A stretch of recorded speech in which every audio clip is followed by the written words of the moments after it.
정보가 있는 시사 토크쇼 장윤선의 팟짱.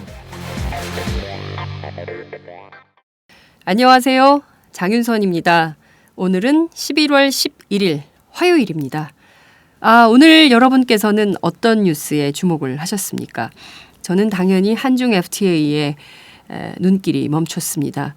전시작전 통제권 전환 재연기로 안보는 미국에게, 또 이 FTA로 경제는 중국에게, 우리의 의존도가 훨씬 더 높아지는 것은 아닌가 하는 우려 때문인데요. 말 그대로 경제는 중국에게, 안보는 미국에게 의존한다는 이른바 린치핀 전략이 우리가 힘이 있을 때는 이게 약발이 먹힐 수가 있지만 우리가 힘이 없을 때는 그저 이리저리 끌려다니는 신세가 아닌가, 고래 싸움에 낀 새우 신세가 아닐까 싶기 때문입니다. 보수 언론들은 앞다퉈서 이번 한중 FTA로 우리의 경제 영토가 세계 2위 규모로 더 커졌다고 주장을 하고 있습니다. 이른바 경제 영토 확장론인데요. 그렇지만 여러분 어떻습니까? 이 FTA로 정작 내 피부에 와닿는 경제적 실리가 있으신가요? 저는 개인적으로 체감하기 어렵습니다. 그럼에도 불구하고 이 FTA를 계속 체결해야만 하는 통상 압력. 여러분의 생각은 어떠십니까? 팟짱 시작합니다.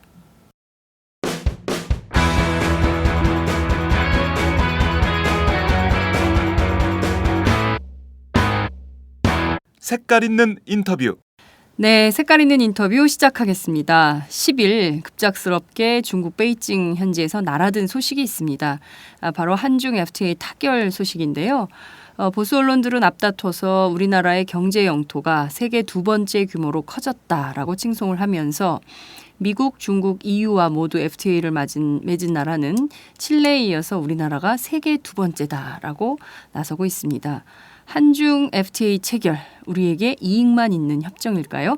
오늘 팟짱은 긴급 현안 점검으로 한중 FTA의 빛과 그림자를 살펴보도록 하겠습니다. 우선 국제통상 전문가이신 한신대 이혜영 교수님 나오셨습니다. 어서 오세요. 안녕하세요. 네, 교수님 팟짱 첫 출연이신데요. 네, 여기 상암동까지 오시느라고 정말 고생 많으셨습니다. 네, 박형대 전국농민회 총연맹 정책위원장님 나오셨습니다. 어서 오세요. 안녕하세요. 네, 요새 농민들 살기 어려운데 더 정부가 살기 어렵게 한 거 아닌가 모르겠습니다. 오늘 굉장히 긴급하게 이 자리가 마련이 됐습니다. 우선 박 위원장님, 박근혜 대통령께서 에이펙 정상회의차 중국으로 가실 때 뭔가 한중 FTA가 이렇게 전격적으로 타결될 거다라고 전망을 좀 하셨나요? 네, 다 예상을 했죠. 네. 특히나 14차 협상이 원래는 11월 말에 한국에서 개최되는 게 맞거든요. 네. 계속 돌아가면서 했기 때문에. 그런데 느닷없이 중국에서 연락을 했고 네. 그리고 11월 초에 한다고 발표를 하더라고요. 네. 그래서 11월 6일부터 협상단이 이제 중국으로 건너갔는데 그때 이미 이제 뭐 협상을 하기 위해서 넘어간 것이 아니라 타결을 지으러 간 것 같아요. 그래서 타결 선언을 하기 위해서. 네. 이미 이제 서로가 서로 이야기했던 수준에서 이제 한중 정상이 이렇게 타결 선언할 수 있는 그런 어떤 분위기를 만드는 정도의 협상이었던 것 같아요. 네, 이 교수님은 어떻게 보셨습니까?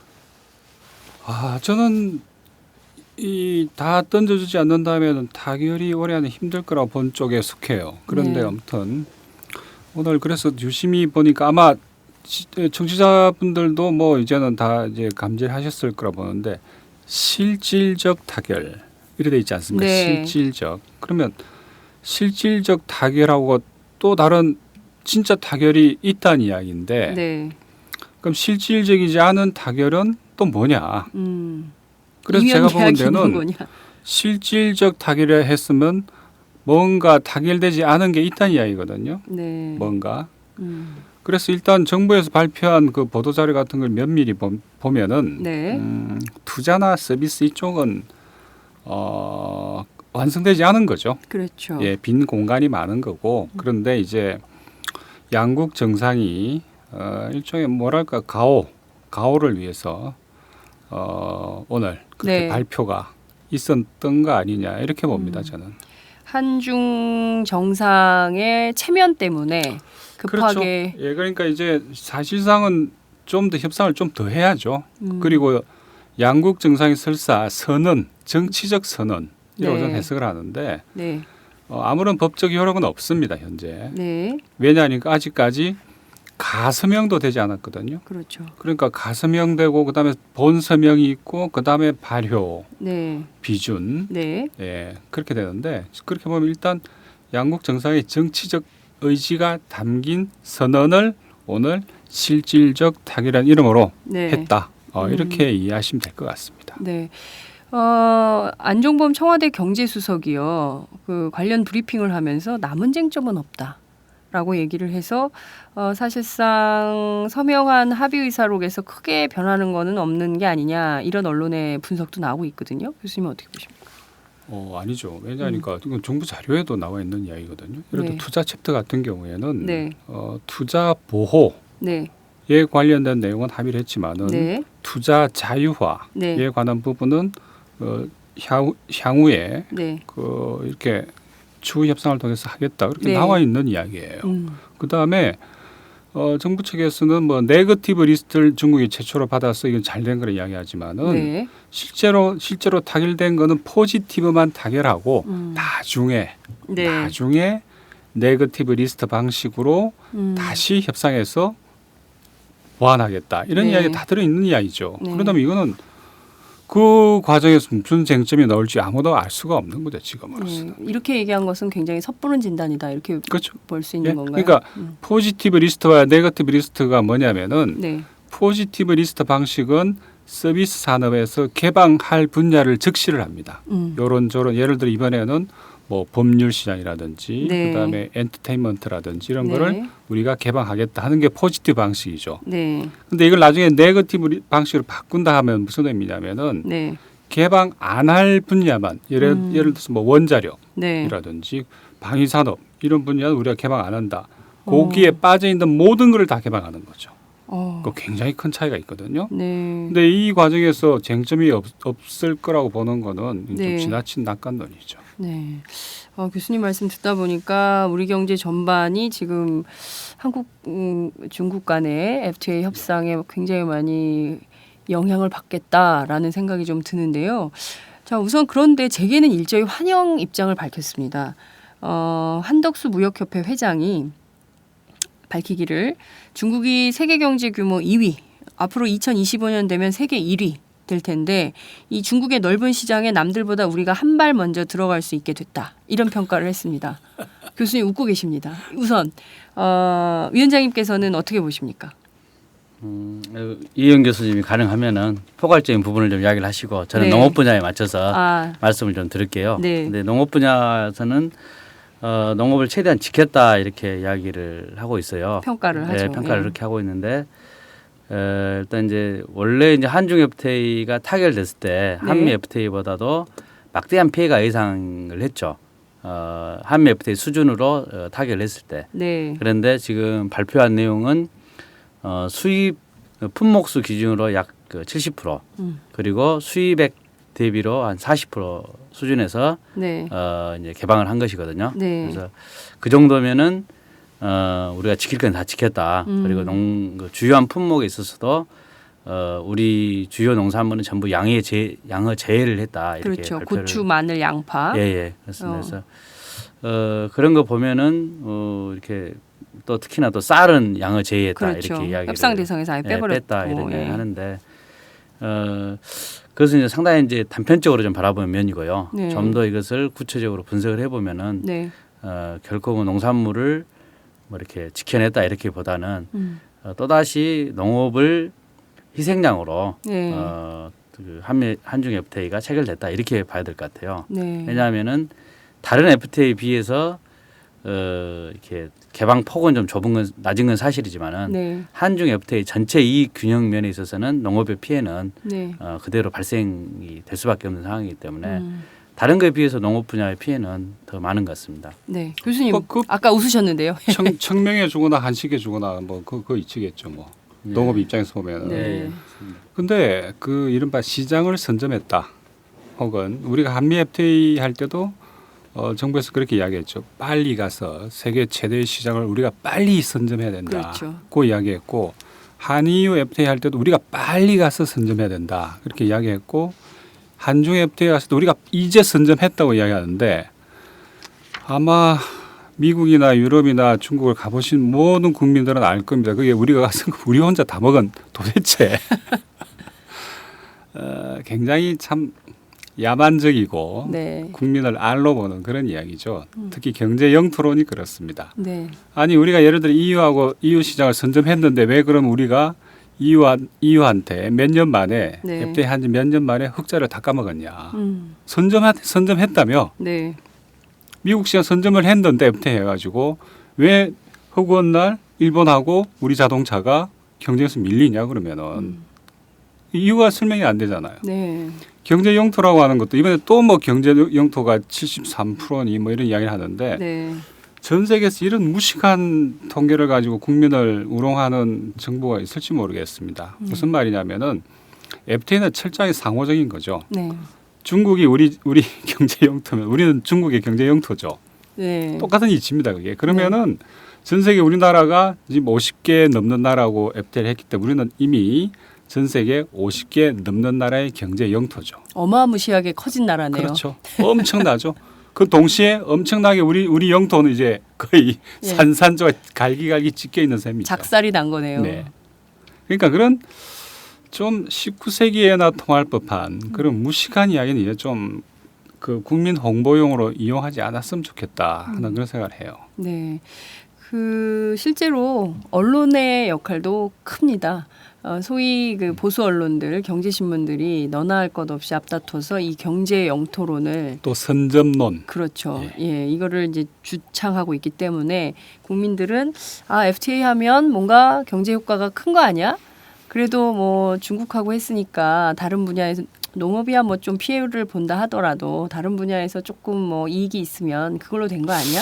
글쎄 라고 생각할 그게 텐데요. 이제 경제 효과가 크지 않겠나 하는 이야기가 이제 가장 막연한 네. 이제 국민들의 담론이라고 봐요. 네. 한중 FTA 같은 경우에도 지금 미국이나 EU보다 훨씬 더 사실 우리보다 큰 교육 국가 아닙니까? 그렇죠. 제1의 교육 국가인데 네. 정부 측에서 만든 자료 보면 대략 한 2~3%대의 GDP 성장률이 예측돼 있어요. 네. 그보다 작은 미국이나 EU 같은 경우는 5.6%. 절반 아니 2배 이상 더 많은 걸 예측하다가 네. 이제는 반토막이 났는데 네. 그것부터 납득이 안 되는 거죠. 왜 갑자기 이렇게 된 겁니까? 조금 뭐 마사지를 덜한 거죠. 예. 뭐 전문 용어로 우리 네. 이 마사지. 마사지를 덜한 예. 안 그런데- 그랬으면 5.6% 이상 가는 건데. 그렇죠. 한 10% 나와야죠. 예. 왜 2배 이상 크니까 그렇죠. 예. 제일 최대의 교육 국가고. 네. 근데 이제 차마 그렇게 못하고 이제 반동가리를 낸 셈인데, 근데 그 자료조차도 우리가 똑같아요. 사용하는 프로그램 똑같습니다. 네. 그 CG라고 불리는 그 이 예측 기법이죠. 네. 그걸 가지고 똑같은 프로그램이에요. 우리가 저희들 쪽에서 해보면은 0.3에서 뭐 한 0.9 네. 정도. 음. 그것도 이제 관세를 완전히 다 철폐했을 때 쌀 빼고. 네. 근데 완전히 철폐하지 않았기 때문에 네. 뭐 한 0.4 내지 5. 네. 근데 0.4 내지 5라고 하는 게 매년 그렇다는 게 아니고 네. 10년 이상치를 다 더해 보니까 그렇다는 이야기죠. 그러면 효과가 연간으로 나누면은 0.034 또- 네. 대 그게 효과가 있는 겁니까, 교수님? 없는 거죠. 그걸 왜 해야 됩니까? 그러니까 네. 아니 이거는 우리가 만든 프로그램이 아니에요. 정부도 사용한 똑같은 프로그램입니다. 예, 민간 단체에서 만든 거 아니죠? 아니죠. 그건 교수님이 전 따로 세계에서- 만드신 거 아니죠? 전 세계에서 다 쓰는 프로그램이에요. 교수님만 별도로 쓰시는 거 아닙니까? 네, 정보 가격이 그렇게 근데 우길 매우 것 비싼 같은데. 프로그램인데 예. 그리고 우리들 쪽 전문가들이 돌려보면은 네. 그러니까 연간 0.34 네. 정도의 상황이 좋을 때 네. 효과가 있을 거다 이렇게 예측이 되는 건데 네. 사실상 그래서 사람들이 국민들이 그렇게 FTA 이렇게 많이 했는데 왜 우리는 못 느낀다 체감할 수 있는 게 체감할 없어요. 만한 게 없기 때문에 못 네. 느끼는 겁니다. 체감할 만한 게 없기 때문에. 그리고 관세라고 하는 건 하루아침에 된 건 없애는 게 아니라 아우. 매년 조금씩 이렇게 축소하지 않습니까? 그런데 그것도 그 많은 분들이 오해를 해요. 예를 들어서 관세가 10%라고 그런다면은 네. 우리가 시중에서 살 수 있는 물건의 10%, 예를 들어 컴퓨터 100만 원이라면 100만 원의 10%인 10만 원이 관세를 생각하는데 그게 아니에요. 아, 그럼 어떻게 된 겁니까? 이 컴퓨터의 수입 원가, 네. 시중 가격이 아니라 수입 원가 뭐 대충 한 2, 30만 원 될까요? 거기에 10%인 거죠. 네. 근데 이런 건 컴퓨터니까 이제 마진이 박하지 않습니까? 근데 네. 사치성 소비재, 예를 들어 명품 쪽으로 넘어가면 이거 황당한 일이 벌어집니다.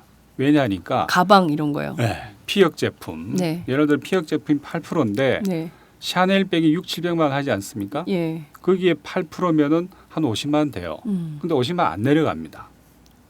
왜 그러는 왜냐하면 거예요? 원가가 수입 원가가 100만 원도 안 되기 때문에 그런 거죠. 아니 근데 우리는 왜 그렇게 비싸게 주고 사야 되는 겁니까?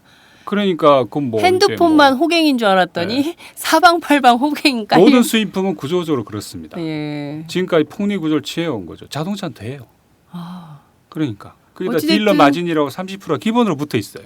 국제 가격보다. 그래서 한 EU FTA가 체결돼도 네. 와인 값이 안 싸지고 그렇죠. 자동차 원가의 값 안 매기니까. 내려가고 벌크 그 수입한 벌크당 얼마 이런 매기기 때문에 소비자들은 죽었다 깨나도 그 관세이나 이런 바 네. FTA 혜택을 느낄래야 느낄 수가 없죠. 아무리 민감하신 분도 네. 차라리 세일할 때 사시는 게 훨씬 더 싸죠. 아, 훨씬 더. 갑자기 가슴이 답답해지는데요. 정부는 여성들 화장품 더 합니다. 아 그래요? 네 화장품 얘기까지 듣고 넘어가도록 하겠습니다. 그 저기 SD 로드입니까? 그 갈색병 유명한 거 있잖아요. 예, 그 뭐 백화점 가격 16, 17만 원 해요. 네. 그거 수입 원가 10,000원도 안 해요. 근데 그거를 그 화장품 근 그래서 20만 거기에다가 원 이제 돈 주고 4%가 이제 화장품 관세인데 그러면 네, 16, 17만 원에 4% 해봐야 네, 거기에서 까는 게 아니고 네. 원가 10,000원도 안 되는데 4%를 인하위원이 발생하는 거죠. 그러면 왜 그렇게 비싸게 저희가 사야 되는 건가요? 그렇죠. 그건 왜곡된 시장 때문에 그렇죠. 시장 왜곡이죠 일종의. 수입품 특히 사치품 시장이 가지고 있는 시장 왜곡 때문에 그런 네. 어이없는 일이 발생하고 그러니까 소비자 입장에서 본다면 FTA보다는 네. 주말에 5% 쿠폰으로 그 화장품을 사는 게 훨씬 이익이죠. 아마 비교도 안 되는 이익이 되는 거죠. 네. 그 지금 말씀을 듣다 보니까 이게 한중 FTA에서 한 EU FTA 거슬러서 또 한미 FTA까지 쭉 올라가게 되는데요. FTA의 역사가 결과적으로는 우리 경제를 왜곡시키는 방식으로 계속 가고 있는 것은 아닌가라는 이미 생각이 왜곡돼 있는 그 구조를 네. 강화시키는 역할을 하겠죠.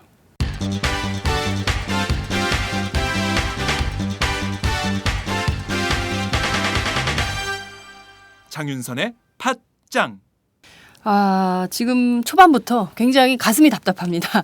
가뜩이나 우리가 봉급 빼고 다 오르는 이 시대에 살고 있으면서 예, 이 왜곡된 경제 구조에서 그것이 더 심화되는 방식으로 가고 있다면 굳이 우리에게 도움도 안 되는 FTA를 우리는 왜 해야 되는 것인지. 이게 일단 뭐 집 그룹 싱크라 그러죠. 네. 그룹 싱크. 그러니까 FTA는 좋은 거, FTA 하면 소비자한테 이익인 거, 그 다음에 뭐 관세 없어지면 나한테 혜택이 돌아올 거라고 하는 막연하고 정부가 비과학적이죠. 목숨 걸고 하지 않았습니까? 그러니까 비과학적인 어떤 믿음들 이런 것들이 FTA에 대한 어떤 환상을 키우고 있는 거죠. 정부가 나서 또 그거를 또 자극하는 홍보 전략을 쓰고 있고 예를 들어 경제 영토가 그런 말 아닙니까? 네.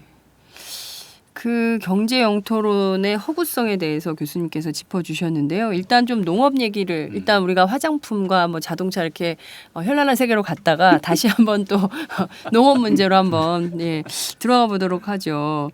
앞서 말씀하신 대로 그 산업부의 통상교섭실장은 이번 한중 FTA의 최대 성과는 우리 한국의 농산물 시장을 지켰다는 점이다. 이렇게 기자들에게 설명을 했습니다. 농산물 시장을 지켰습니까?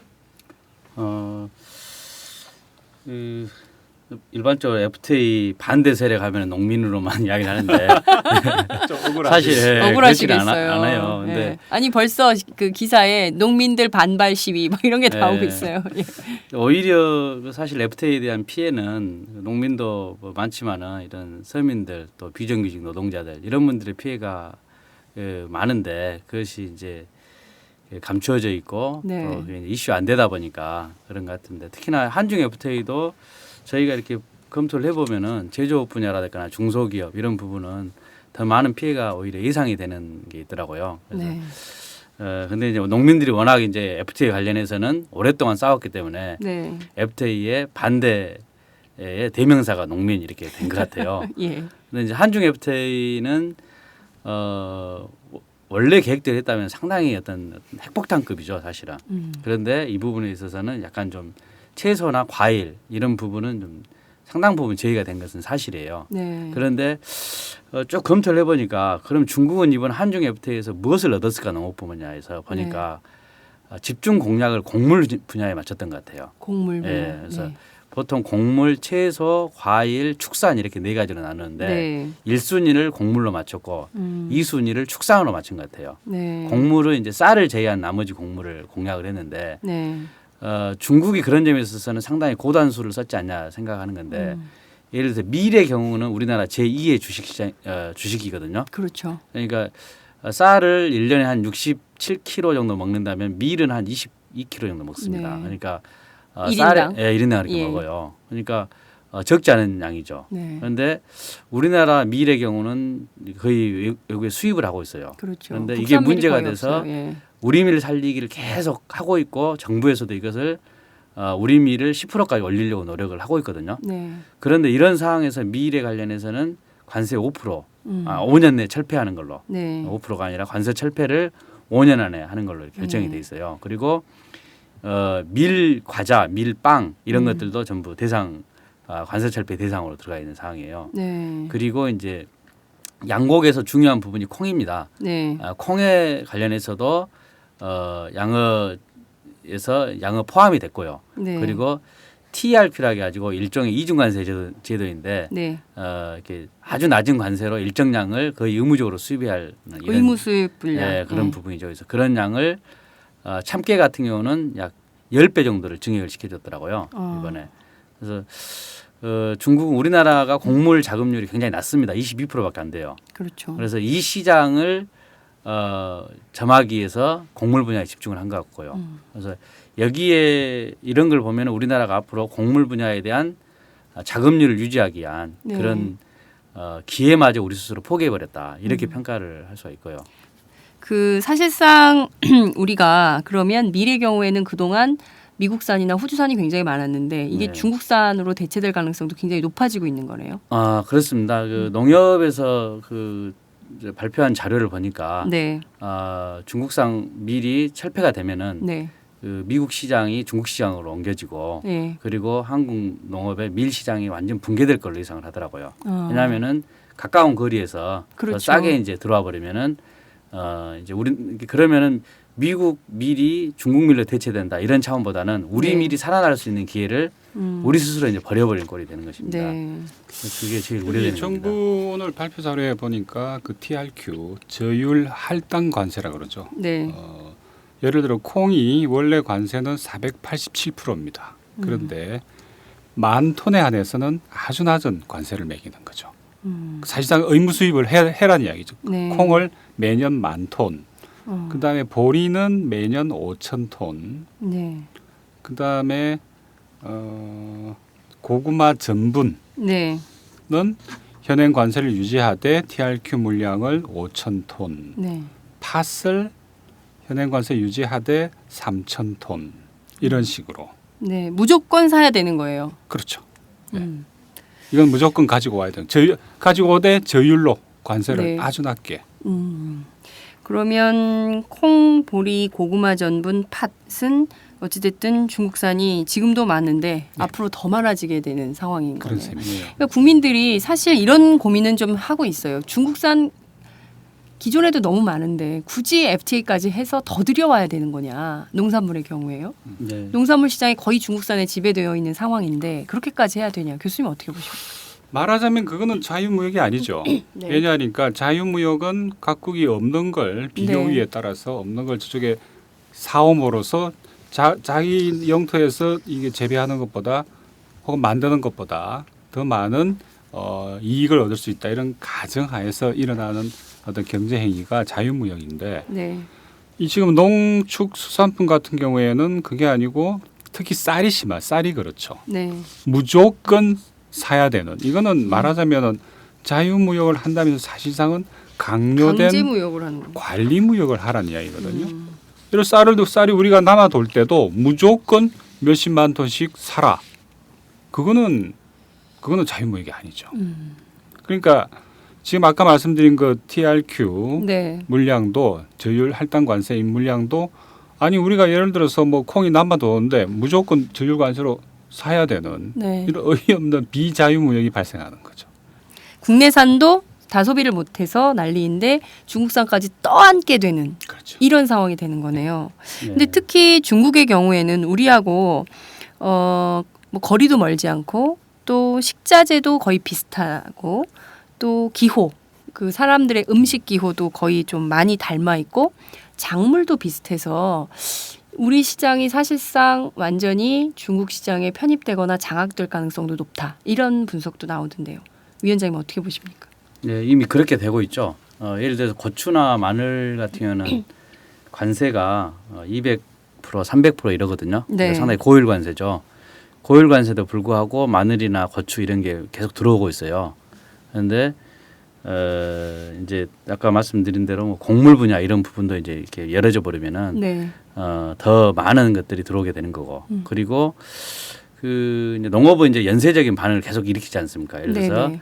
곡물 분야가 폭락을 하면은 이게 이제 채소 분야로 넘어가 버리고 그럼 채소가 또 생산량이 늘어나지고 폭락하고 이런 게 자꾸 일어나거든요. 네. 그래서 농업 분야는 크게 어느 품목을 지켰기 때문에 괜찮다 이런 것이 아니라 네. 전체적으로 어떻게 이것을 잘 유지하냐 이런 문제인데 그런 점에 있어서 정부가 아까 말씀드린 대로 곡물 분야에 있어서는 상당한 양보를 했다고 보고요. 네. 그리고 우려된 것 중에 하나가 또 하나는 이제 참 특이하게 저희도 봤는데 생우 추구 부분을 관세 철폐 대상으로 들어갔더라고요. 그러니까 쇠고기하고 돼지고기는 양어 제외가 됐어요. 이거 네. 제외가 됐다고 또 자랑을 했고 그런데 네. 소가 들어가 있어요. 소, 추구, 생우 살아있는 소는 관세를 안 물고 들어올 수 있게끔 이렇게 돼 그러면 있어요. 중국산 살아있는 소가 예, 한국으로 와서 도축되는 예, 건가요? 그렇죠. 그런데 2002년에 이런 경우가 있었어요. 네. 2002년에 호주에서 이제 그 서로를 생우가 이제 들어오죠. 네. 이때 이제 농민들이 입식 반대 운동을 막 거세게 했는데 그래도 네. 일단 들어왔거든요. 네. 왜 반대를 했냐면은 그게 6개월만 크면은 국내산으로 이것이 인정이 됩니다. 호주산도. 호주산도 일단 그 송아지채로 들어와서 예, 예. 여기서 6개월 정도 키우면 국내산으로 되는 둔갑을 예. 하는 거예요. 아니 둔갑이 인정이 되는 거예요. 인정이 되는 거예요. 예. 아. 그러면은 중국의 경우는 호주에서 서를 싣고 올 때 남으니까 싣고 왔을 거 아니에요. 네. 그러면 이제 중국에서는 싣고 오면 어쩌겠습니까? 그래서 지금은 아직까지는 생우가 들어올 수 있는 중국의 어떤 시장이 갖춰지지 않는 것 같지만은 이게 이제 전략적으로 수출을 겨냥해서 길림성은 우리하고 비슷한 소를 키우고 있거든요. 네. 그래서 이런 소들이 이제 관세 철폐 대상이 관세를 물지 않고 네. 이렇게 들어왔을 때 상당히 우려가 되는 거죠. 그래서 이런 이번에 이게 협상 과정에서 눈여겨볼 부분이 생우 부분 그리고 네. 돼지나 오리도 이제 번식용의 하나지만은 네. 이런 것은 전부 관세 철폐 대상으로 했더라고요. 그래서 지리적으로 굉장히 가까운데 상당히 좀 이렇게 그 위험한 이렇게 협상을 했다 이렇게 좀 볼 수 있습니다. 근데 저기서 한 가지 제가 추가를 말씀드리는 거는 그 지금 한중 FTA에는 ISD 투자자 정부 중재 제도가 네. 포함되어 있습니다. 정확한 그 워딩이 어떻게 되는가 협정문이 공개되어 봐야 아는데 네. 예를 들어서 지금 중국 차이나머니가 우리나라 저 서해안 완도 쪽에 전복을 양식장을 인수한다는 거 아닙니까? 네. 근데 이렇게 될 경우에 지금은 그냥 우리가 허가를 받고 들어와야 되는데 네. 네. 이제 한중 FTA가 발효가 되면은 중국 자본이 원하기만 하면 어디든 와서 이 돈벌이가 될 만한 거 특히 전복 같은 거 네. 그냥 양식하면 돼요. 그다음에 양식 기술은 중국이 우리보다 훨씬 앞서 있습니다. 아, 그래요. 훨씬 앞서 있어요. 네. 전복만 그렇습니까? 아니요, 양식 전반 양식업 전반이 예. 왜냐, 뭐 김, 수산업 굴, 뭐 쪽에서도. 등등 다. 예. 수산업 강국이에요. 중국은 우선 규모가 우리보다 한 10배 규모고 선박수도 그렇고 선원수도 그렇고 네. 전 세계에서 가장 많은 수산물을 생산하는 데가 중국이에요. 네. 1인당 최고는 노르웨이지만은 네. 그렇기 때문에 우선 경쟁이 안 되는 거예요. 그렇지만 한국에서 예를 들어 맛있는 뭐가 전복이 많이 난다면 와서 네. 뭐 그냥 사면 되죠. 사면 네. 투자죠. 네. 투자를 하게 되면은 ISD가 발동을 합니다. 그래서 예를 들어서 어민들이 같은 전복을 하는 어민들이 중국이 와서 네. 뭐 양식을 사버린 통으로 통째로 그냥. 사버린 바람에 항의 시위를 한다든지 네. 그렇게 되면은 ISD가 발동하는 거죠. ISD가. 그러면 ISD가 발동을 하게 되면 우리 농민들에게 구체적으로 어떤 피해가 생길 수 있는 건가요? 우리 농민들뿐만 아니라 전 국민들이 예를 네. 들어서 그 지자체 단체장이 예를 네. 들어 재선을 위해서 어민들이 시위를 하니까 허가를 뭐 취소한다든지 변경한다든지 네. 혹은 어떤 의무를 부과한다든지 네. 할 경우에는 다 물어줘야죠. 전체를요. 네? 다 물어줘야죠. 세금으로. 그 위험한 거를 꼭 해야 됩니까? 지금 당장 이게 현실인 게 말이죠. 우리도 네. 지금 론스타 때문에 네네. 재판이 현재 진행 중이지 않습니까? 네. 그런데 안성주택이라고 하는 조그만 중소기업이 아마 제가 보기에는 중국 골프장 개발, 네. 주택 개발 때문에 그런 것 같은데 중국을 상대로 ISD 소송을 제기했어요. 최근에. 조그만 중소기업인데. 네.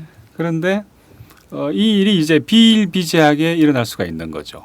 툭하면 예를 들어 뭐 특히 부동산 주택 개발 혹은 네. 뭐 개발 관련해서 네. 툭하면 그 왜 지자체 권한 아닙니까? 네네. 툭하면 예를 들어 ISDS 투자정보 중재제도를 가지고 걸어버리면은 참으로 피곤한 일이 생길 수가 있는 거죠. 사방팔방에서 국가나 지방자치단체가 피소를 당하는, 그렇죠. 제소당하는 일들이 곳곳에서 산발할 그러니까 가능성이 이번에 있다. 안성주택이라는 데서 중국 정부를 상대로 근거는 굉장히 시사한 바가 크다 봅니다. 그 그건 물론 한중 FTA 아니에요. 네. 한중 BIT 투자협정이죠. 네. 투자협정에 들어가 있는 ISDS 조항에 근거해서 소송을 제기한 거죠. 네. 수천만 달러를 요구를 했더라고요. 네. 성격은 좀 다르지만 그와 유사한 소송들이 굉장히 많이 벌어질 그렇죠. 가능성이 왜냐하니까 있다. 물론 협정문을 비교를 해야 됩니다. 네. 한중 BIT에 들어가 있는 이 워딩하고 네. 한중 FTA에 들어간다고 하는 워딩이 어떻게 다른지를 음. 비교해야 되는데 네.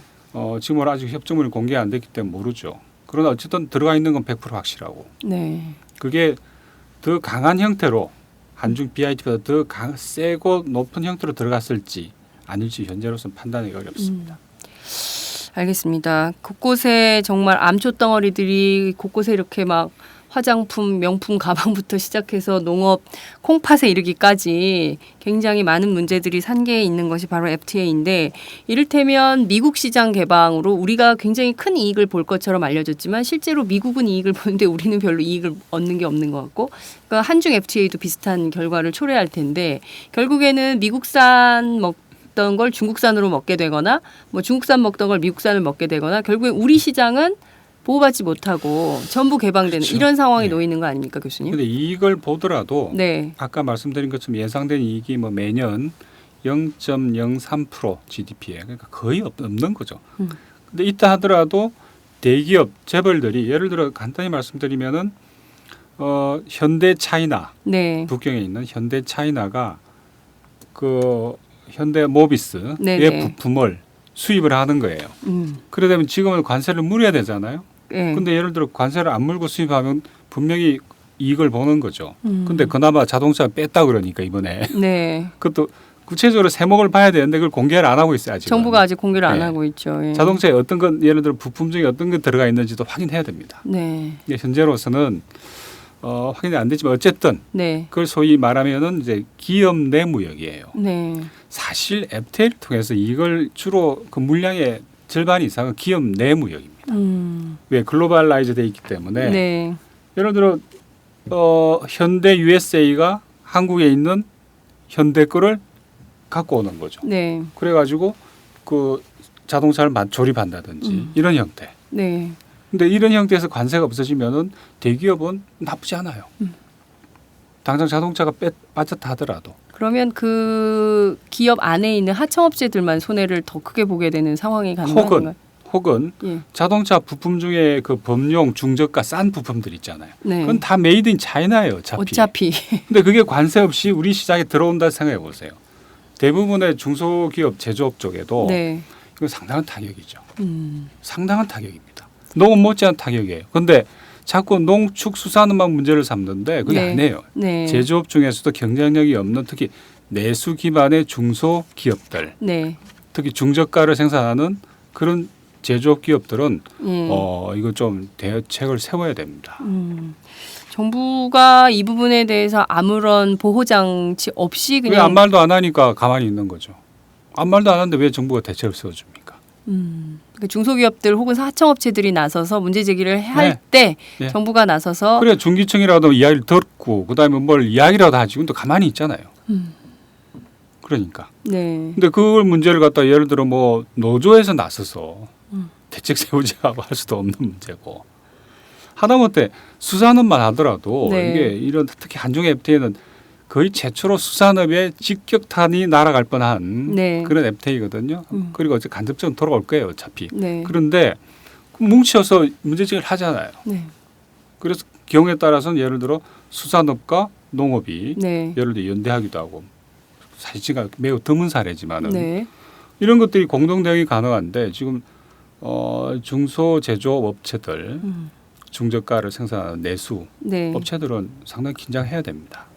실제로 지금까지 나온 것은 주로 이제 농업 위주로 논의가 되고 있기 때문에 우리 국민들 다수들 특히 이제 그 피해 기업이 될 수도 있을지 모르는 그 작은 그 하청업체들의 경우에는 이게 FTA라는 게 돌고 돌아서 우리한테 어떤 피해가 올지 아직은 실감하지 못하고 있기 때문에 그런 것은 아닌가라는 분석도 그렇죠. 가능합니다. 근데 어쨌든 우리가 한중 FTA 할 때 결국은 두 가지입니다. 네. 지켜봐야 할 대목은 메이드 인 차이나하고 차이나 머니예요. 차이나 머니는 이제 그 자본이죠. 그야말로 외환 보유가 들어오는 거고 네. 메이드 인 차이나는 공산품, 농산품, 수산품 뭐 다 걸쳐 있잖아요. 네, 네. 아니 메이드 인 차이나 없으면 우리는 못 삽니다. 하루도 못 살아요. 그렇죠. 메이드 인 차이나의 나라죠. 네. 그런 조건인데 네. 그 대부분이 이제 중저가 범용 제품들, 네. 로우 엔드 이른바 뭐 미드 엔드 제품들인데 하이 엔드는 좀 다르고 네. 또 하이 엔드 중에서 이번에 보니까 LCD는 또 뺐더라고요. 뺐어요. 예. 네.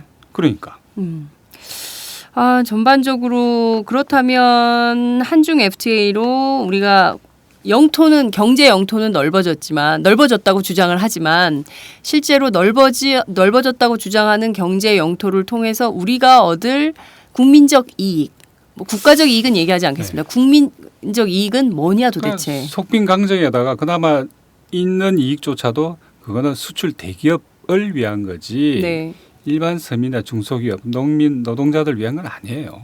언제 그 안 돌아옵니다. 흔히 말하는 그 트리클 다운이라고 그러죠. 네. 트리클 다운. 그러니까 어디 하나가 잘 되면 국물 효과. 네. 쉽게 말씀드리면 낙수 효과. 네. 낙수 효과는 감이 안 옵니다. 국물 국물 효과. 국물 부스러기 효과인데 국물 부스러기.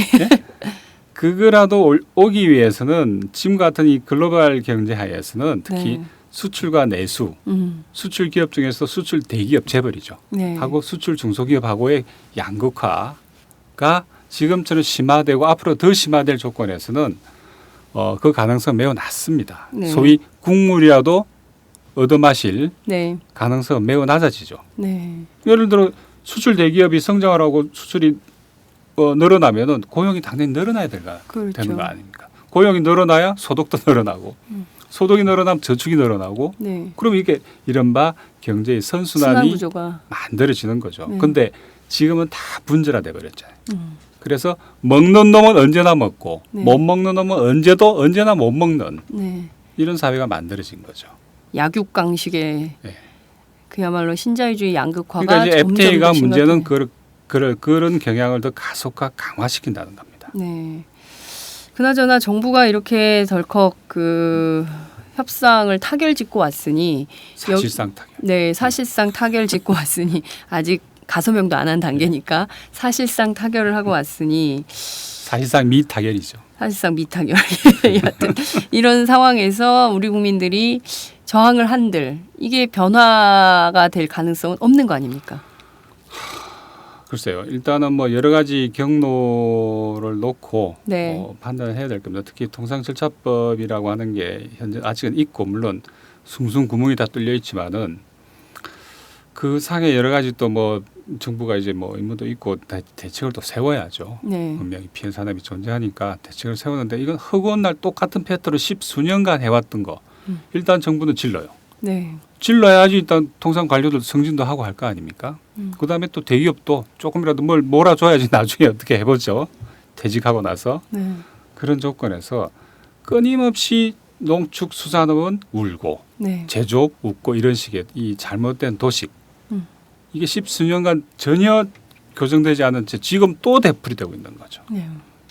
그리고 여기에 대해서 예를 들어 뭐 어떤 정치 세력이 책임지고 이 문제를 덤벼들어서 새로운 대안을 만들어야 되는데 우리 야당은 통상 쪽은 네. 거의 없어요. 거의 노마크입니다. 없는 게 아니라 제가 사실 오늘 토론을 준비하면서 그래도 책임 있는 토론을 하기 위해서 국회 안에 정치인 한 분 섭외를 하려고 했어요.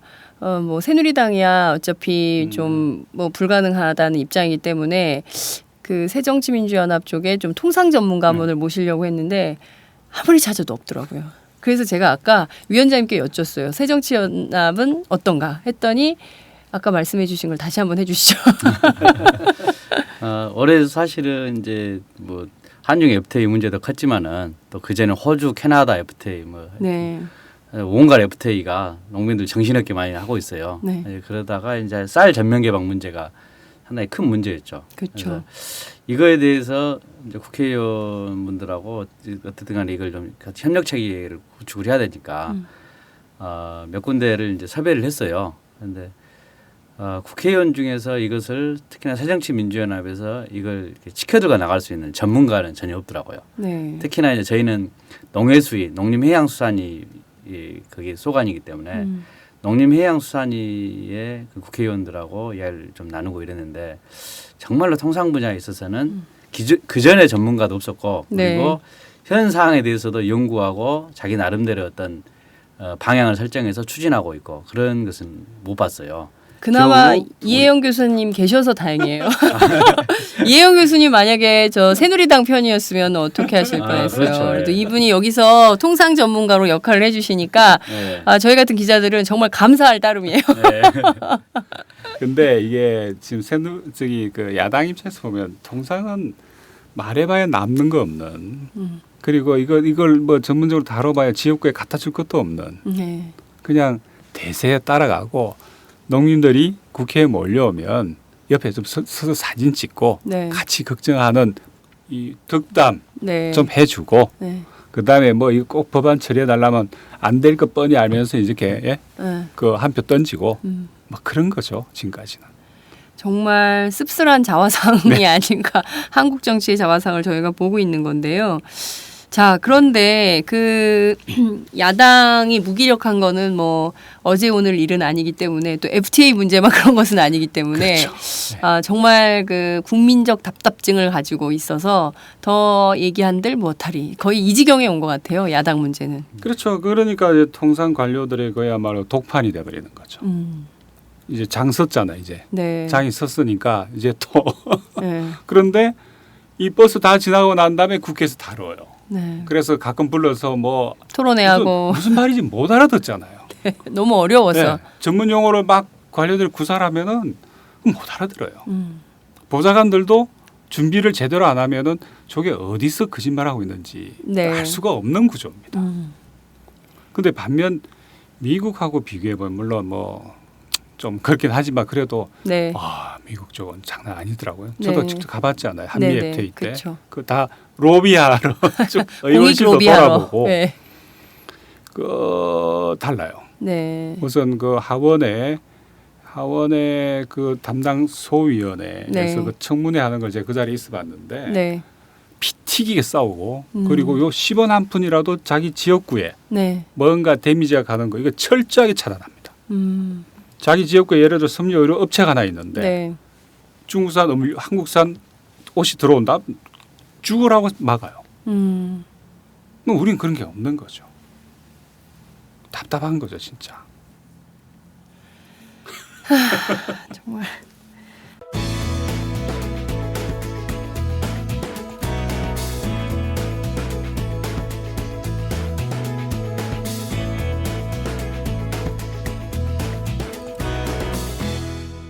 장윤선의 팟짱. 정말 답답하네요. 그 한두 건이 아니라서 더 길게 얘기할 것도 없다는 생각이 좀 들지만 근데 진짜 왜 그렇게 못하는지 모르겠어요, 정치를. 정말 저희가 짜증나. 쌀 개방 이렇게 보면서 느꼈던 네. 게 뭐냐면은 관료들도 그렇고 정치인들, 국회의원들도 그렇고 WTO나 FTA 막 이런 부분에 대해서는 이렇게 문제 제기를 해서 안 된다는 그런 생각이 있는 것 같아요. 굉장히 이걸 신성시하는 게 있더라고요. 네. 감히 그런 부분에 대항을 하거나 또는 국회 비준 안 해준다거나 네. 이랬을 때는 국제적으로 고립이 된다. 이런 어떤 그게 빠져 있어요. 네. 그러니까 제가 이제 통상 분야에 있어서 왜 정치인들이 적극적으로 나서지 않느냐 부분에 교수님이 동감하는 것이 이걸 해봤자 안 된다는 것을 본인 스스로 알고 있는 것 같아요. 그리고 그 마음 속에는 WTO라든가 FTA에 대해서는 신성시해서 네. 감히 이것을 반대한다거나 이러면은 마치 이렇게 세계화의 흐름에 역행하는 역행하는 사람, 사람들처럼. 세계적 이 흐름에 이렇게 좀 뒤떨어진 사람 네. 이렇게 이제 낙인 찍힌다는 생각을 갖고 있는 것 같아요. 근데 소위 교수님, 보수들이 제일 강조하는 게 국익 아닙니까? 그렇죠. 국익의 입장에서 새누리당이 적극적으로 이 FTA 문제를 갖고 싸워야 되는 거 아닙니까? 그러니까 이제 우리나라 같은 경우에 보수 우파들이 네. 이 경제 문제를 이제 접근할 때는 의외로 또 이렇게 뭐랄까 좀 리버럴한 측면들이 있지 않습니까? 그런데 기본적으로 이 FTA는 기본적으로 굉장히 정치적인 사안입니다. 그 본질이. 네. 왜냐하니까 반드시 계층, 계급, 지역, 성 간에 어떤 이해 충돌이 반드시 발생하거든요. 그러려면은 이거를 이미 정치적인 판단으로 들어가는 거예요. 네. 쟤들을 예를 들어 농축수산업을 제껴도 네. 내 표에 혹은 내 지지 기반에 뭐 데미지가 없겠지라고 판단하면은 그냥 가는 거죠. 그러니까 옛날에 한덕수 씨가 어디서 그런 말 하는 걸 제가 기억이 나는데 네. 이 FTA는 고도로 정치적 사안이다. 음.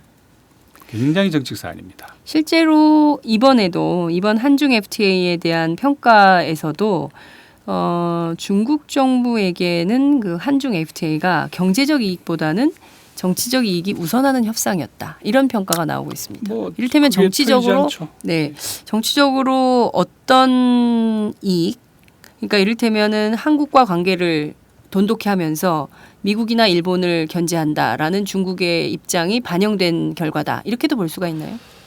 꼭 그렇다기보다는 분명히 하나의 중요한 모티브로 네. 중국 같은 경우에 중국의 FTA 정책이 네, 뭐냐면은 지금 미국이 구사하고 있는 세계 전략이 한편으로 아시아에서는 TPP, 네, 그다음에 유럽에서는 TTIP를 예, 통해서 아시아에서는 중국을 봉쇄하고 네. 묶어놓는 거죠. 네, 유럽에서는 러시아를 봉쇄하는 예. 그런 큰 그림을 가지고 있거든요.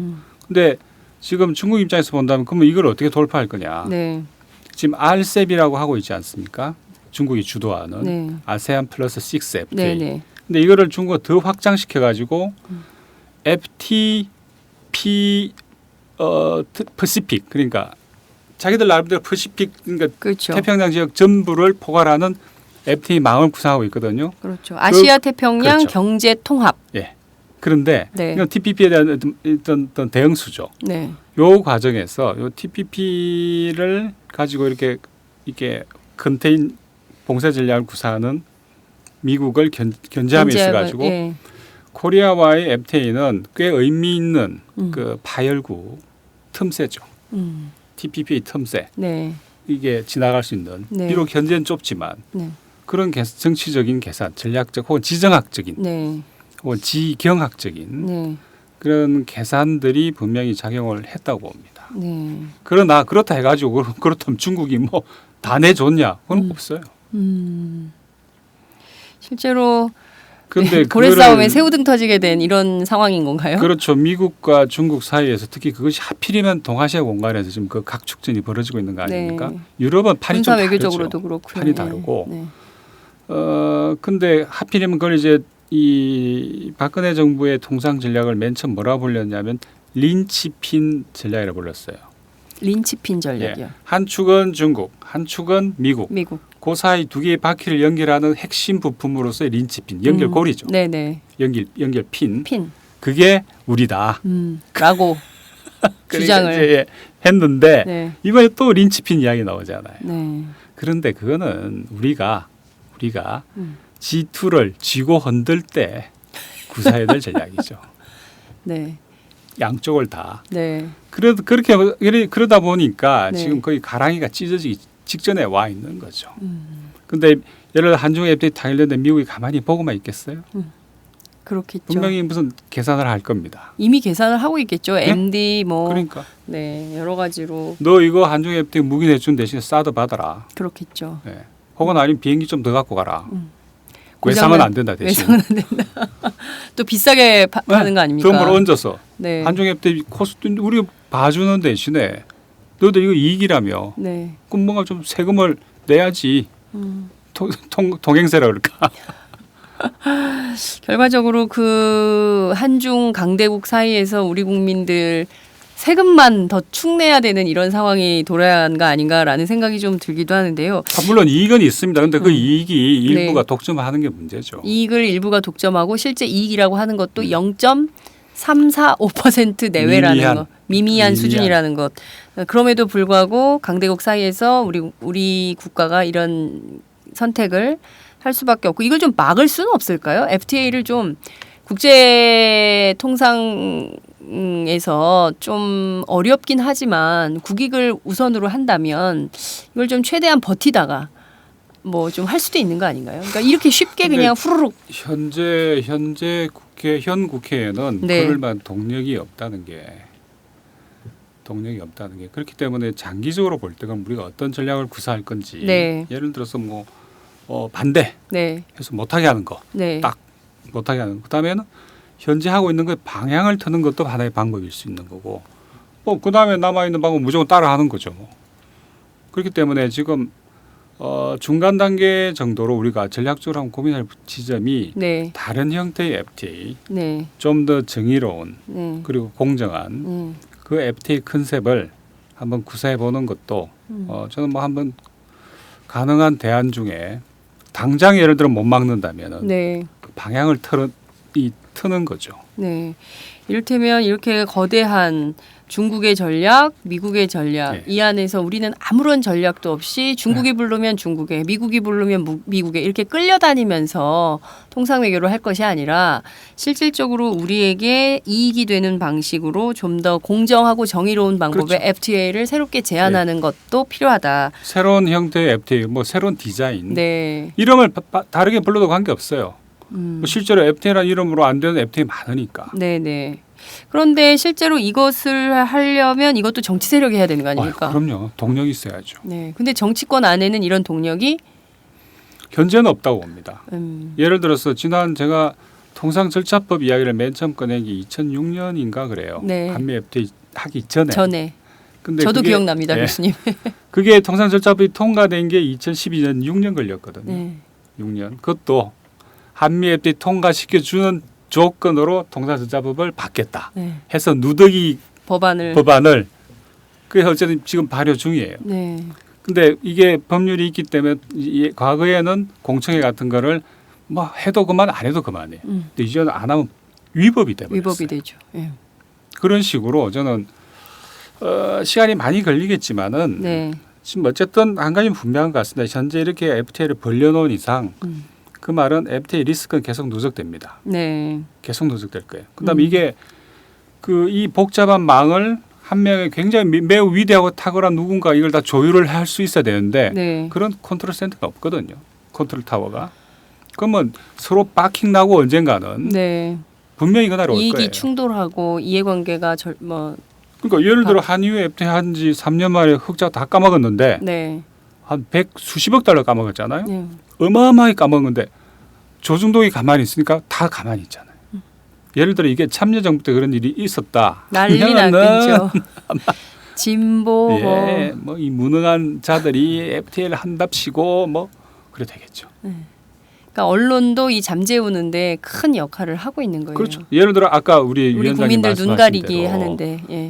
그러니까 한 호주, 한 캐나다 FTA 같은 경우는 대표적인 적자 FTA거든요. 뻔해요. 네. 무역 적자가 심화될 거라고 하는 거는 이미 눈에 보이는 거거든요. 근데도 가만히 있잖아요. 왜? 모든 FTA는 이익이라고 하는 자기 신화. 이게 깨지는 게 싫은 거죠. 아, 정말 끔찍한 FTA 이야기 계속 하고 있습니다. 사실 FTA 때문에 피해본 국가들 저희가 과거에 뭐 여러 나라 소개도 했었고 멕시코 문제도 저희가 다뤘었고 나프타 문제도 다뤘었고 그랬던 것 같습니다. 그런데 그럼에도 불구하고 또 하는 거예요. 50개나. 그리고 우리 국민들에게는 아무런 설명도 없고 왜 이게 필요한지에 대한 그 분명한 정부의 입장도 나오지도 않고 뭐 이런 상황인데 문제는 박근혜 대통령이 대선 후보 시절에 농업 공약을 내지 않았습니까? 이때 당시에 우리가 시장 경제를 지향하긴 하지만 농업은 시장 기능에만 전적으로 맡겨둘 수가 없고 그리고 세계 선진국들이 거의 예외 없이 농업 분야를 집중 육성하고 있기 때문에 우리도 당연히 농업을 키워야 된다. 그리고 농업은 국민의 소중한 먹거리를 책임지는 생명산업이고 안보산업이다. 안보 좋아하십니다. 안보산업이다라고까지 말씀을 하셨어요. 그런데 오늘날 한중 FTA를 통해서 사실상 곡물 분야는 물론이고 축산 분야 그리고 채소 과일까지도 위협당하는 이런 상황이 된 거예요. 그죠? 네. 네. 이런 박 대통령의 공약 파기가 뭐 한두 개가 아니기 때문에 우리가 오늘 아침에 저희가 무상급식 얘기를 다뤘는데요. 저녁엔 또 FTA 얘기를 하면서 또 이제 공약 얘기를 안 할 수가 없을 것 같습니다. 박근혜 대통령이 이런 식으로 하시는 거에 대해서는 좀 위원장 농민의 입장으로 얘기를 좀 해주시죠. 앞서 박근혜 대통령 후보 시절 그 연설 내용 네. 아주 좋은 말이에요. 네. 근데 이렇게만 된다면. 그분이 썼는지 아니면 다른 사람이 써준 거 읽었는지 이제 모르겠는데 이제 그런 게 이제 기본적인 철학으로 해야 되는데 말은 그렇게 했는데 행동은 완전히 반대로 가니까 농업을 더 시장에 맡기고 네. 그리고 더 외국에 맡기고 이런 걸로 가고 있죠. 그리고 농민들하고 협의하는 이런 것이 아니라 농민들을 계속 제외시키고 진행했고 이번에도 그 한중 FTA 추진하면서 여기 보면 자료에 보면은 그 농민들과 수십 차례 이런 협의를 했다 이렇게 발표를 했어요. 네. 그런데 물론 했죠 그 자리는. 그런데 주로 이제 관변 단체들을 불러서 한다거나 또는 뭐 설명을 하더라도 중요한 내용은 빼고 추상적인 이야기들만 한다거나 이런 식으로 해서 이제 그런 걸 다 거쳐간 거죠. 그래서 오늘 저는 자료를 봤습니다. 처음으로. 오늘 처음으로 보셨어요. 오늘 처음으로 품목별로 어떤 것이 해당되고 어떤 것은 제외가 됐는지 이런 걸 처음으로 본 거거든요. 네. 이건 품목은 어떻게 보면 농민들의 앞으로 미래를 결정하는 중요한 내용이에요. 네. 내 농사가 앞으로 10년 내지 15년 후에는 어떻게 될 것이냐. 이런 것을 좌우하는 중요한 문제인데 그런 것을 해당 당사자들하고 협의도 없이 네. 또는 양해도 구하지 않고 통상 관료가 일반 이제 그냥 이렇게 한다 이것은 주권 유린 행위라고 봅니다. 이것은 주인된 권리를 국민의 권리를 어떤 사람이 대신해서 하고 있는 거잖아요. 네. 이것은 도둑질이죠. 이건 정확히 말하면. 그래서 이건 FTA 특히나 FTA 추진 과정이 그렇습니다. 저는 FTA 추진 과정은 이건 농민들의 권리를 국민들의 주권을 도둑질하는 행위이다 이렇게 봅니다. 그래서 그렇죠. 그거를 이제 국회가 모니터링하고 국회가 개입을 하고 해야 되는데 방금 위원장님 말씀하신 대로 이건 이제 우리 대내 협상이라고 부르는 거 아닙니까? 대내 대외 협상이 있으면은 오늘은 대외 협상을 타결했다고 주장한 날이죠. 그렇죠. 예. 근데 대내 협상은 뻥 비어 있는 거예요. 이해 당사자 뭐 이야기 들었다고 저기 정부 쪽 자료 보면은 뭐 누구 만났고 누구만 쭉 나오는데. 근데 그게 만난 게 아니죠. 실제로. 그러면은 대내 협상에 대한 어떤 치열한 고민과 그런 흔적들 그건 아예 없어요. 근데 그걸 이제 하려면은 국회가 끊임없이 이 협상 과정과 그다음에 협상 결과에 대해서 감독 감시해야 되는데 국회가 아무것도 안 하고 있잖아요. 지금 뭐 어차피 새누리당이야 지지니까 뺀다 하더라도 야당은 아무것도 안 하고 있는 거예요. 뭐라도 해야 되는 거 아닌가요? 그러니까 정말. 불러서 뭐 가끔 협박도 하고 근데 못했던 거죠. 그 상황이 이제 벌어지고 난 다음에 국회에서 뭐 좀 왁자지껄 하고 아마 또 비준동이 들어가면은 이제 뭐 다음 주부터 시작해서 뭐 왁자지껄 사후 약방문격으로 뭔가 하는 것 같은 제스처는 취하겠지만 뭐 버스 떠난 다음에 손은 들어봐야 무슨 소용이 있냐라는 격이 될 것 같네요. 그런데 아까 교수님께서 앞서 이제 그 박근혜 대통령이 농민 주권을 사실상 도둑질한 격이다라고 위원장님께서 이제 설파를 해주셨는데요. 교수님, 박근혜 대통령이 기대 남방이긴 합니다만 다른 형태의 FTA, 박근혜 정부가 다른 형태의 FTA를 할 가능성은 제로라고 봐야 되겠죠? 아닙니다. 꼭 그렇지는 않죠. 왜냐하면 아까 저 FTA 리스크를 말씀을 드렸잖아요. 그런데 이 FTA 리스크가 예를 들어 다시 말해서 리스크 관리를 해라는 게 시장의 요구, 자본의 요구가 되면 특히 재벌이 중심된 자본의 요구가 되면은 아마 대응을 하겠죠. 특히 뭐 반우스갯소리로 그런 게 있었지 않습니까? 현대 쪽에서 자동차를 초민간 품목으로 넣어달라. 그러니까 저희 공무원들도 그 이야기하면서 자기들도 웃더라고요. 그러니까 네. 그거는 그만큼 예를 들어서 참. 현대 입장에서 볼 때 딴 거 네. 아니죠. 중국에서 만든 벤츠나 BMW나 아우디나 네. 닛산이나 토요타가 들어온다는 거죠. 그렇죠. 그러다면은 중국에서 생산한 값싼 외국산 자동차. 값싸지 않죠. 값비싼. 네, 값비싼 벤츠인데 좀 싸겠죠. 그게 네. 예를 들어 우리 시장에 몰려온다 생각하면 끔찍한 이야기거든요. 네. 근데 막을 방법은 없는 거예요. 음. 무슨 핑계로 자유무역인데 못 들어오게 하겠어요. 그러니까 자동차를 초민간 품목에 쌀과 같이 넣어달라고 네. 했다는 이야기가 있는 실제로 겁니다. 초민간 근데. 품목에 그래서 양어 제외 대상에 포함이 됐어요. 그러니까. 이번에. 예. 그러니까 그러면 아예 빼자. 네. 우리도 그럼 네. 먹는 거 포기할게. 음. 많이 빼버리자. 네. 좀 그래 자동차를 과감히 포기하는 거는 네. 그런 시장의 요구가 작동을 하는 거죠. 특히 네. FTA는 재벌의 요구로부터 절대 벗어날 수 없습니다.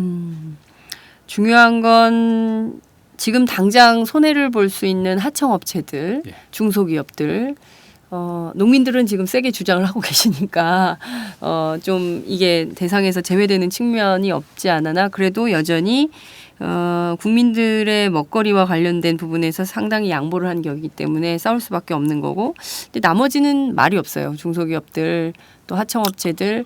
그렇죠. 아각돼야 이제 정부가 눈길이라도 줄 텐데 네. 최소한의 가만히 있는 노력을 거예요. 이라도. 그러니까 FTA 하면은 농민들만 반대하는 것처럼 딱 정형화된 도식이 만들어지지 않아요. 그러네요.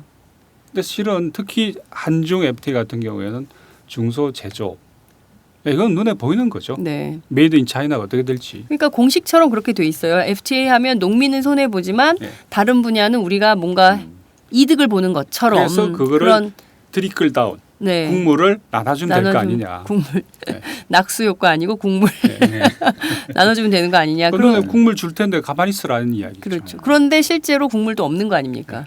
국물도 오히려- 없는 거 아닙니까? 오히려 이제 처음부터 안 준다 그러면 그런가 보다 하지만은 네. 준다 그랬는데 안 주면 더 화나잖아요. 또 막상 그렇죠. 달라고 그런 그러면은 경우입니다. 기초연금 그래서 열받는 거 아닙니까? 노인들이. 막상 FTA 도 달라고 그러면 우리도 힘든데 줄 게 없어 이렇게 되는 거죠. 뭐. 대표적으로 FTA 피해직 불금액을 만들었어요. 네. 한미 FTA 체결한 이후에 워낙 이제 국민들의 반발이 심하고 농민들 반발이 심하니까 그러면은 떨어지면은 떨어진 만큼 얼마를 보장해줄게 이렇게 네. 약속을 했어요. 그래서 아까 말씀드렸던 국물을 주기로 약속을 했죠. 네. 그런데 떨어졌어요. 네. 그런데 국물을 줘야 되는데 한 그릇을 준 게 아니라 한 숟가락만 주는 거예요. 그런데 그 한 숟가락만 주는데 그 이유를 대야 될 거 아니에요. 네. 왜 한 숟가락인지. 그것을 계산식을 아주 복잡하게 만들어 버려요. 네. 그래서 수익 기여들하는 아주 이렇게 이상한 또 네. 편법을 동원해 가지고 네. 그래서 지표를 한 그릇 줄 새로 것을- 만들었구만요. 한 그릇 줄 것을 한 숟가락 주니까 농민들이 열받은 거예요. 네. 그래서 이제 지금 축산단체들이 그 국회 앞에서 농성하고 이런 게 이제 FTA 못 믿겠다 이런 겁니다. 그리고 네. FTA 그 대책도 못 믿겠다 네. 이런 겁니다. 그래서 알겠습니다. 말씀드렸던 국물 효과도 사실은 이건 우리나라에서는 이루어지지 않고 있습니다. 국물 효과가 아니라 국물도 없는 효과. 국물도 없는 효과가 나타나고 있는 건데요.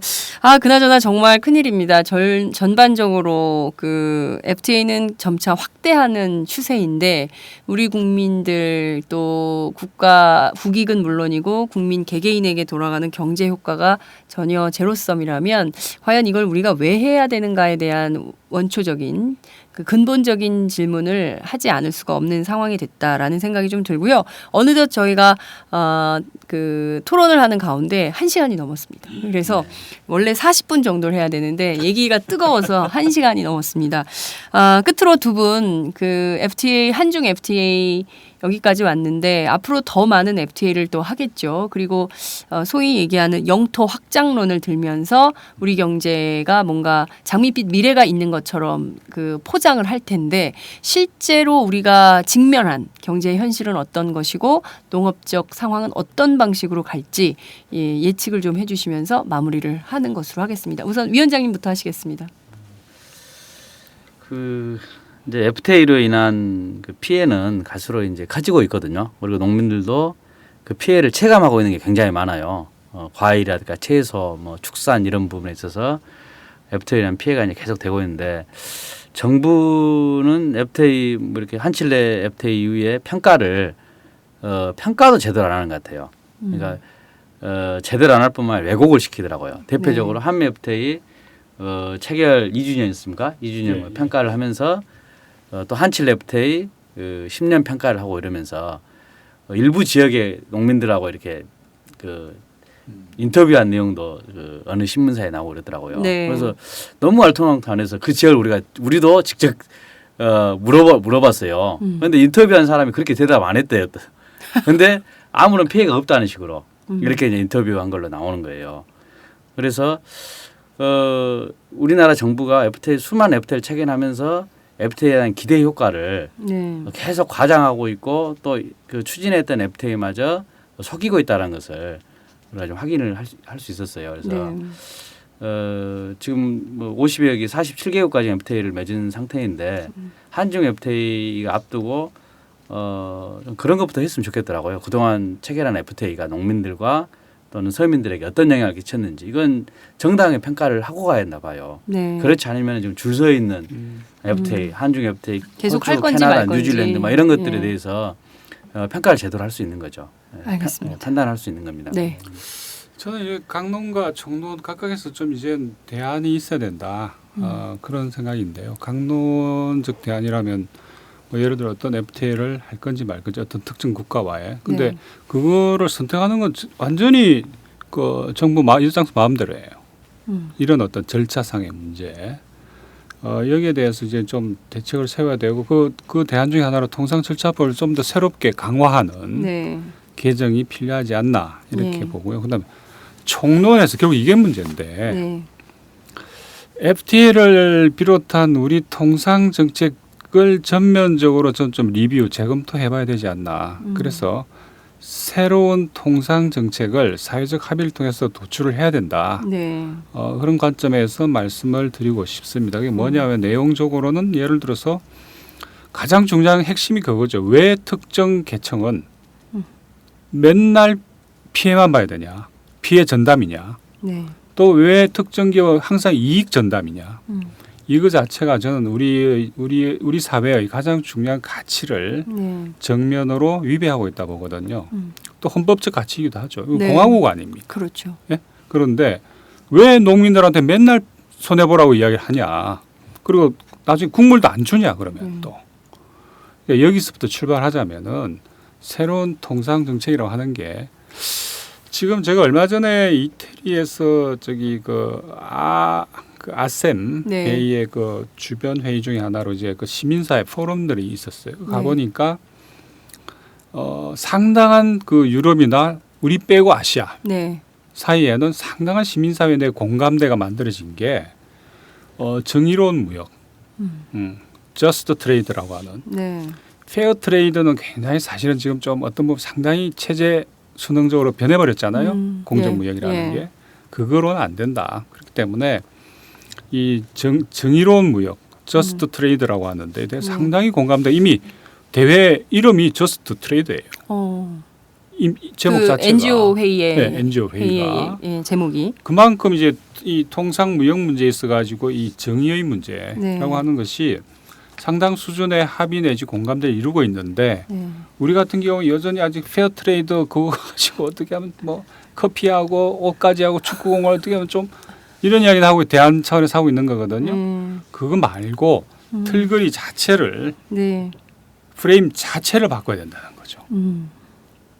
그러지 않으면은 지금까지 20년 가까이 해왔던 거 또 되풀이 되는 거죠. 누구는 웃고 누구는 맨날 우는. 그건 전혀 저는 정의롭지 않다 보는 거고 마찬가지로 정의로운 무역이라고 하는 거는 경제 민주화의 관점을 결합을 해야 되는 거죠. 그리고 동시에 무역을 통한 재분배.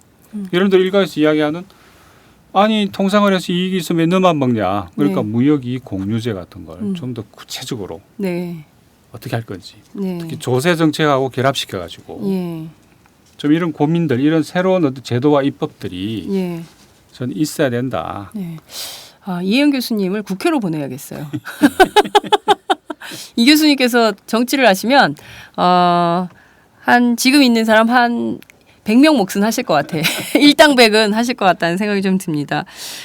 지금 두 분과 토론하는 사이에 그 경제지들이 난리가 났습니다. 한국품에 먼저 안긴 13억 시장. 굉장히 우리 시장이 풍요로워지고 굉장히 넓어지고 굉장히 많은 먹을 것들이 우리 옆에 기다리고 있다는 이제 장밋빛 환상이 샥 펼쳐지고 있는데요. 그 수많은 통상 압력 가운데 정의로운 경제 민주화를 넘어선 정의로운 경제 담론을 이제는 우리가 얘기해야 될 때다. 그리고 더 이상 그냥 그 공정무역 수준으로 좀 소소한 수준에 머무를 것이 아니라 실질적으로 대안을 담는 새로운 정의로운 경제 체제, 시스템에 대해서 반드시 그 시스템을 세워야 된다라는 것으로 정리를 좀 해볼 수 있을 것 같고요. 오늘 굉장히 긴 시간 또 늦게까지 정말 이 멀리까지 와주셔서 토론해 주셔서 정말 감사드립니다. 감사합니다. 네, 고맙습니다.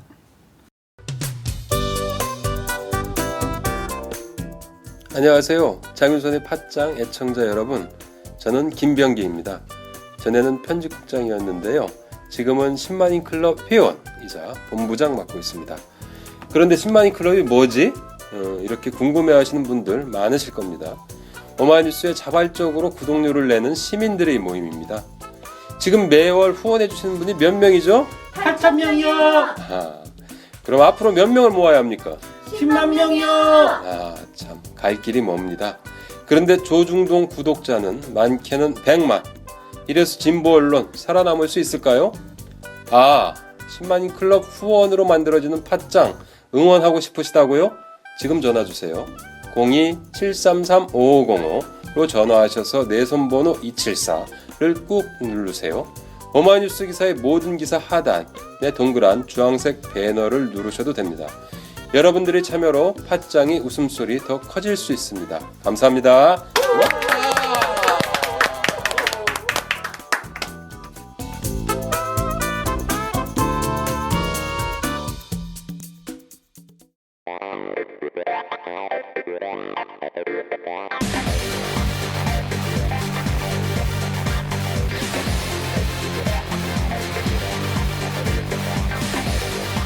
정보가 있는 시사 토크쇼 장윤선의 팟짱.